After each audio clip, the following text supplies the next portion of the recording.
again, welcome back to Billy Ho Sports. Continuing our Delmar, California coverage, we're diving into an extremely critical race. It's the Grade 2 San Diego Handicap. We are going to do a split the pot draw for the Delmar weekend sometime during the show, so you want to stick around to find out if you win that $20 free bet that we'll split. If you're new to the channel, you can check the description for the details on the Split the Pot contest draw, but we're doing it all summer long into the Breeders' Cup. Just subscribe, like, leave a comment, get your name in the draw. Use that hashtag BHS to help promote the channel. And you can put in the comments and make a case for a horse you think that can beat Nysos, and I'm going to do the same toward the end. But before we get started, you want to stay tuned also after I finish the coverage and the draw for the San Diego Handicap and everything. I am going to add some thoughts about the Bing Crosby you won't want to miss. So, getting right into it, we're going to look at the contenders right now. The San Diego Handicap is 1 1/16. I'm glad I did my thinking a little better because I don't know why I kept thinking this was 1 1/4 race, but I had to readjust my mindset there partially into the handicapping here, but I got it right this time, I do believe. We're going to start with number 1, Midnight Mammoth. I like this one, Craig Dulles and Armando.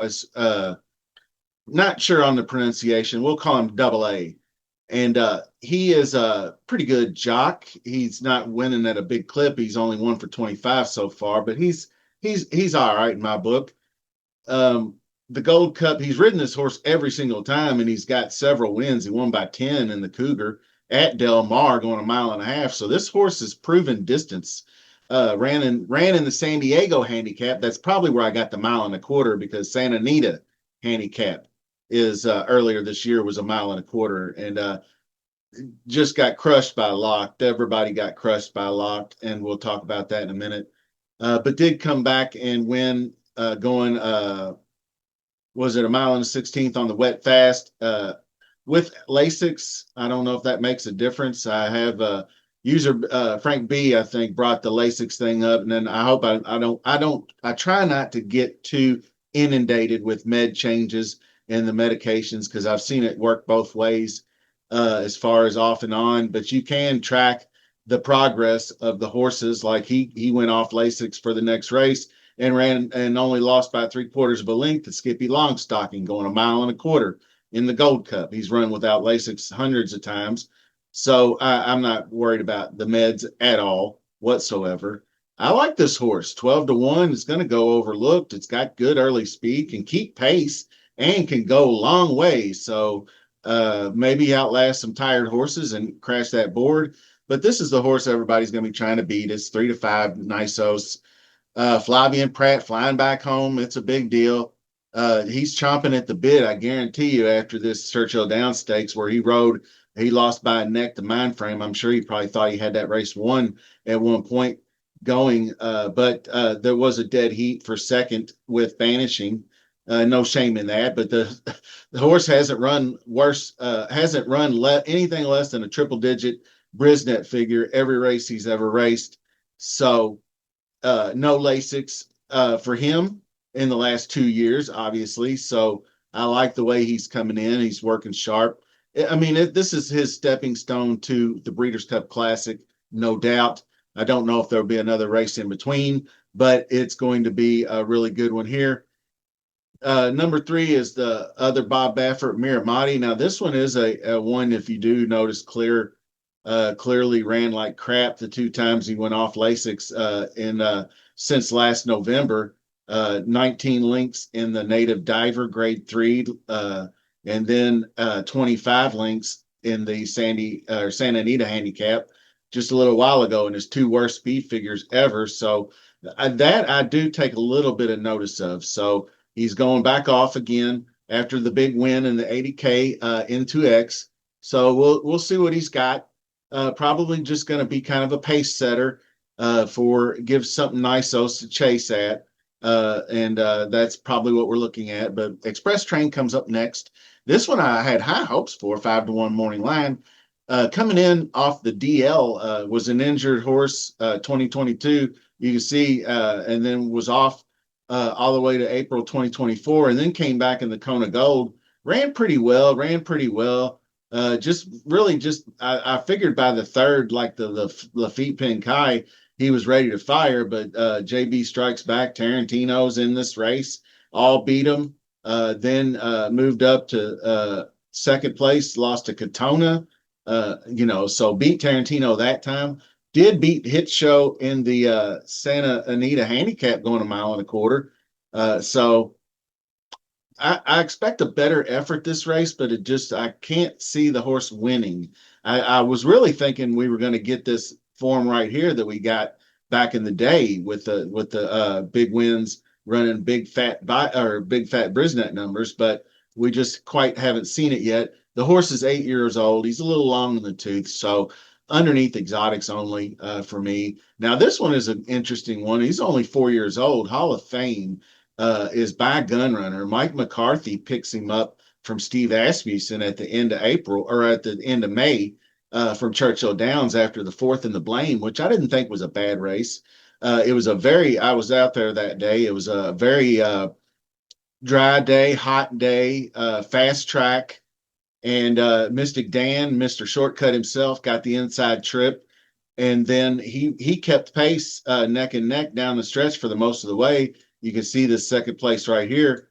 And then he just finally gave way because he wasn't going to get there. That was going a mile and an eighth. So the cutback, I think, will probably be to his favor for improvement coming off a layoff, new trainer.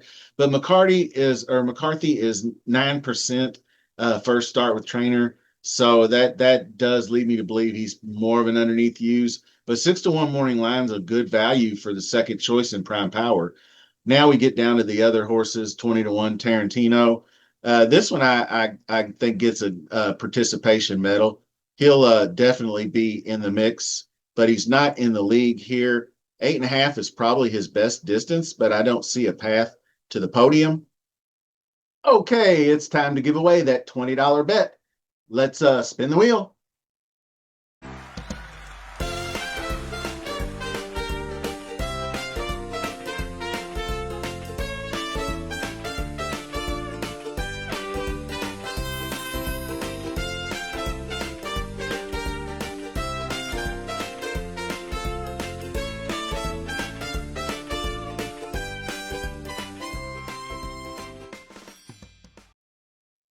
Congratulations at Leonard Brazil. You win the $20 bet that we split the pot.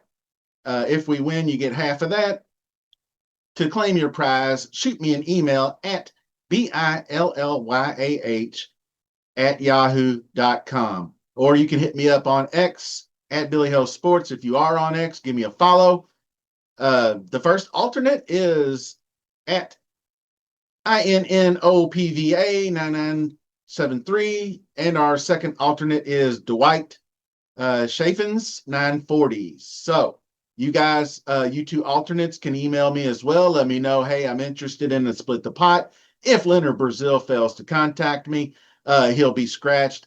This is a later on in the evening Saturday race. It is Friday, so I will give you a little extra time. You'll have until approximately 5:00 p.m. Eastern Standard Time Saturday to get in touch, or you're out. So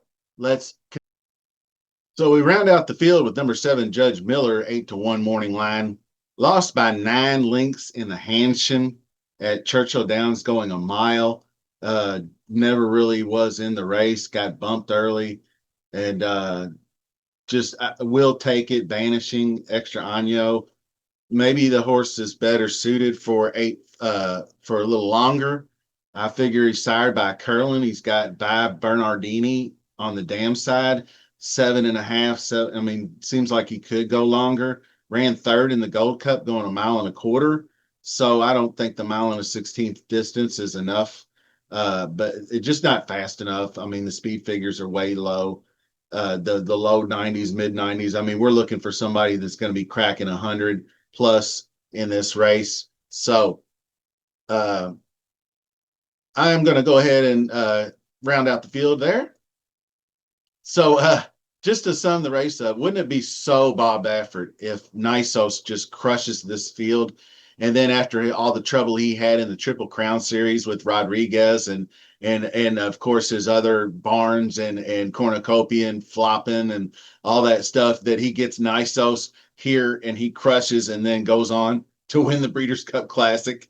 Like I said, Nysos hasn't seen Lasix in 2 years, and that's been Bob's knock in the Breeders' Cup since the ban on Lasix back in 2020. So, but my case, I guess, would be just take the long shot Midnight Mammoth, maybe across the board as a long shot play, a horse who can run close with the pace and with the right trip could outlast horses. And if by some chance Nysos falters going 2 turns, uh, maybe that's your best shot.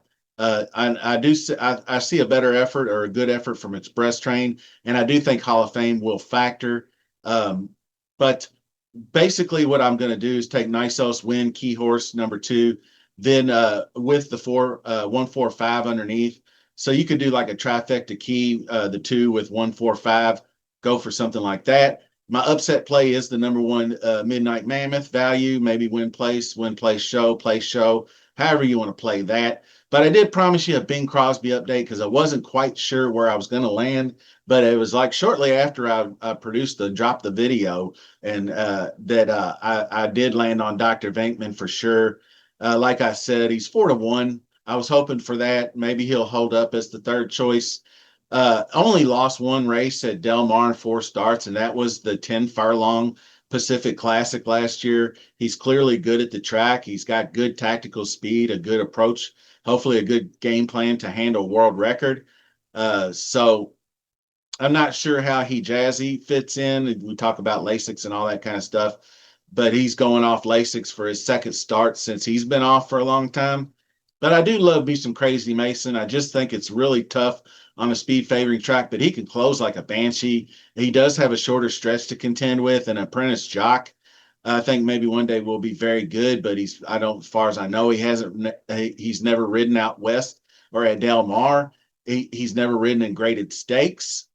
He's ridden really well, and he does have lower stake. He's a stakes winning jockey. But ultimately, like I said, I'm taking number 2, Dr. Venkman, to win. And then I'm going with the 1-5 in the second slot, and then go 1-3-5-6 in the third slot for some kind of trifecta. So I do hope you enjoyed the coverage so far. I am going to take a look at Sunday's Eddie Reed Stakes because I think that might be pretty juicy and see if it warrants an extra video in there. Split the pot winners. Make sure you reach out. You have until 5 p.m. Saturday to contact me, or we go to the AEs. And thank you for watching. We'll see you soon.